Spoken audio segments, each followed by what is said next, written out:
সুদীর্ঘ সময় বুকে আগলে রেখেছিলাম, সেই মানুষগুলো চরম কষ্ট দিয়েছে।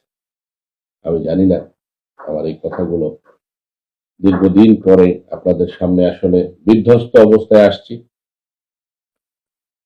আমার চেহারা, আমার অয়বয় কিছুটা পরিবর্তন,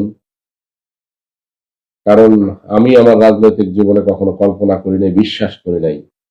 আমি যেহেতু অত্যাচার করি নাই মানুষের প্রতি, আমার উপরে অত্যাচার হবে না, আমার প্রতি অবিচার হবে না, এটাই স্বাভাবিক। সালমার কাছ থেকে মেয়েকে ফিরিয়ে নেয়ার কথা জানালেন সালমার প্রথম স্বামী শিবলি সাদিক। দীর্ঘ 11 বছর পর মেয়ে স্নেহা ও মা সালমার মধ্যকার পুনরায় সখ্যতা তৈরি হলেও বিষয়টি নিয়ে চরম অসন্তোষ প্রকাশ করেছেন সালমার প্রথম স্বামী ও সাবেক সংসদ সদস্য শিবলি সাদিক। সম্প্রতি সামাজিক যোগাযোগ মাধ্যমে লাইভে এসে তিনি সালমার বিরুদ্ধে একাধিক গুরুতর অভিযোগ তোলেন এবং মেয়েকে নিজের হেফাজতে ফিরিয়ে নেয়ার ইচ্ছে প্রকাশ করেছেন। শিবলি সাদিক অভিযোগ করেন, সালমা বিভিন্নভাবে প্রলোভন দেখিয়ে স্নেহাকে তার কাছ থেকে নিয়ে গেছেন। তিনি জানান, তার কাছে থাকাকালীন স্নেহা যে ধরনের আচরণ করত, সালমার কাছে যাওয়ার পর তার মধ্যে ব্যাপক পরিবর্তন এসেছে।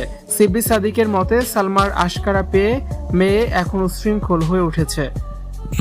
পড়াশোনা ও সৃজনশীল কাজের বদলে মেয়েকে দিয়ে টিকটক ভিডিও করানো হচ্ছে, যা শিবলি সাদিক কোনোভাবেই মেনে নিতে পারছেন না।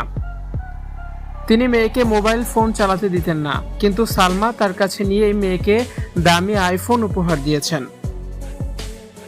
সেই ফোন পেয়ে সালমার মেয়ে টিকটক ভিডিও করা শুরু করে দিয়েছে। টাকা ও দামি মোবাইলের লোভ দেখিয়ে মেয়েকে নিজের পক্ষে টেনে নিয়েছেন বলে মন্তব্য করেছেন সালমার সাবেক স্বামী শিবলি সাদিক। সম্প্রতি দীর্ঘ বিচ্ছেদের পর সালমা তার বড় মেয়ে স্নেহাকে নিজের কাছে ফিরে পেয়েছেন।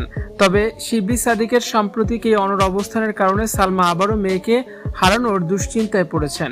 শিবলি সাদিক লাইভে স্পষ্ট জানিয়েছেন যে মেয়ের ভবিষ্যতের কথা চিন্তা করে তিনি আর তাকে সালমার কাছে রাখতে চান না। 2011 সালে সঙ্গীত শিল্পী সালমা ও 3 বারের সাবেক এমপি শিবলি সাদিক বিয়ে করেছেন।